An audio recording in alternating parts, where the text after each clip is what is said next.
Hello, today's video is called The Weirdest Thing I've Ever Seen. Today was day 20 of the public inquiry to the federal government for invoking the Emergency Act on February 2022. Today is November 9, 2022. The agenda for today is overview, today's witnesses, and my point of view. As we know, we're reviewing the summary of the testimonies in this inquiry that seeks to understand if Justin Castro had valid reasons to invoke the Emergency Act on February of 2022, and also if the powers used by the federal government exceeded the scope granted by the Act.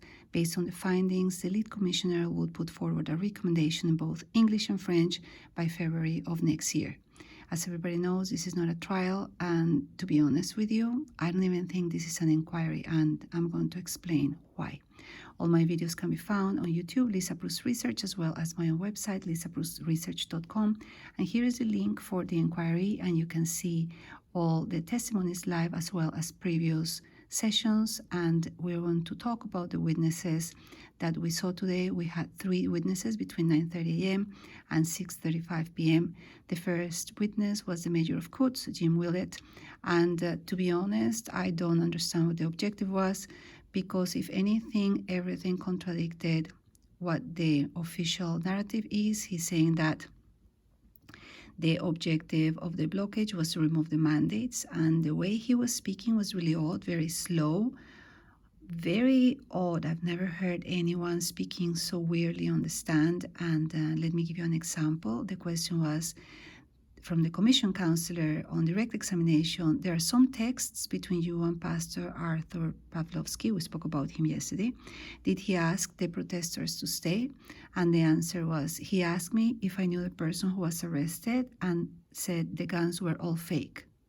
You can see how there is no correlation between the question and the answer, and most importantly, this is an odd statement. So you would imagine that the follow-up question would be try to clarify what this phrase meant.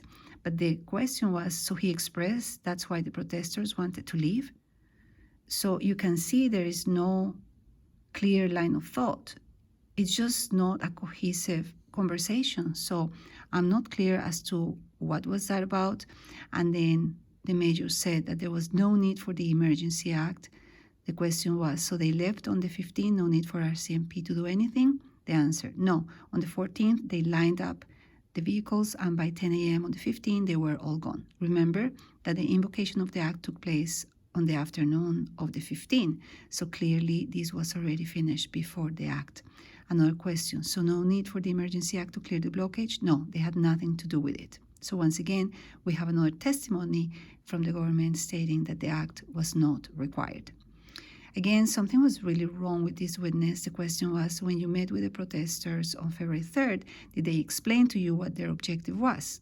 That's a very clear, straight question. I am going to show you exactly his words. No, I talked with Alex briefly on the back room. What does that mean? On the floor there, and I've never seen a man so haggard and beat. I don't know if I got there after he tried to talk to people. Marco was there. Anyway, he was on video talking about we should get us one and leave and get it shut down. So I don't know if I talked to him after that. So there was no, oh, I forgot the question. This is the mayor of Coutts. This is his testimony, and he swore on the Bible. Really odd. And if that was weird, it's about to get even more weird.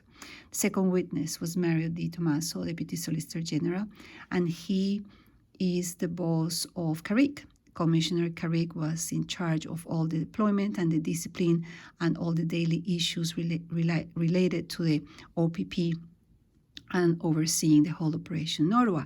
But he was responsible for all the direction in terms of strategic issues, financials, and expansion on human resources. So on January 28, this Deputy Solicitor General said that Carrick told him that the trucks would be going into downtown, but there was a plan, and that he would be providing slowly all resources needed.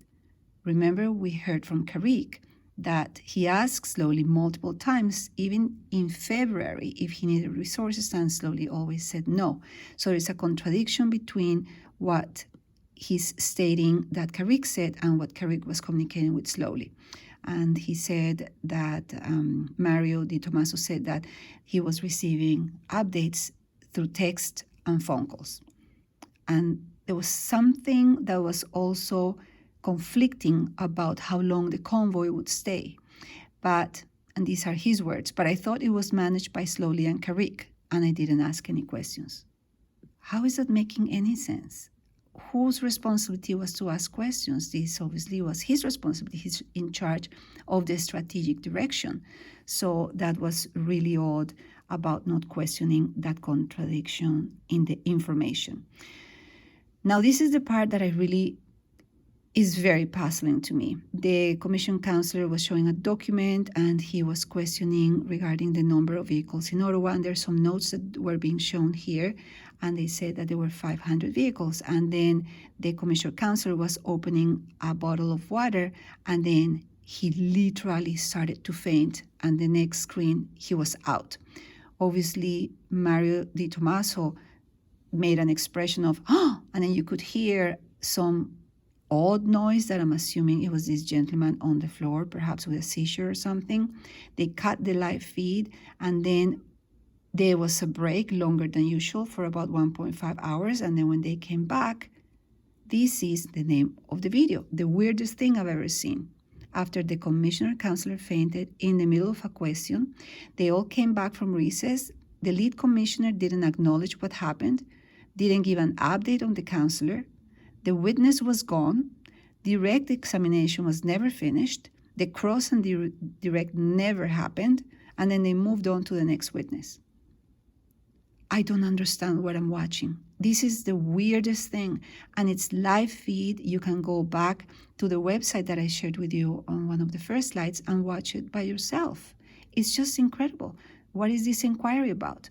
The third witness was a gentleman called Ian Freeman. He is the Ontario Ministry of Transportation, Assistant Deputy Minister. I don't understand why he was there. He's responsible for enforcing the Highway Traffic Act, but there were no questions asked about the grounds to invoke the act. So you are filling a lot of space, but we're not getting where we should be going. That is to try to understand if the invocation of the act was required, and most importantly, if there was an excessive use of what should have been executed from the federal government perspective. My point of view, this is not a trial, it's not an inquiry. An inquiry is something that seeks to understand, but the most important source of information from a strategic perspective is being protected by parliamentary privilege, and that is Premier Ford. You are calling all regular citizens that are being ordered and subpoenaed to appear and provide testimonies, even though they have ongoing cases against them. So it is not in their best interest to appear. They're forced to appear and provide testimony, but the most important party is not forced. So are we really asking from all these independent regular citizens to provide more intelligence than the premier who had full visibility? That is a contradiction in itself. And to me, is very difficult to understand or to believe, perhaps, that this is an inquiry or simply a formality. This is happening just because it has to happen, but really there is no aim to understand. And when you review the Prime or Crime Minister oath, you can see here word by word that he's declaring his adherence and his allegiance and being faithful not to us. He's not serving us.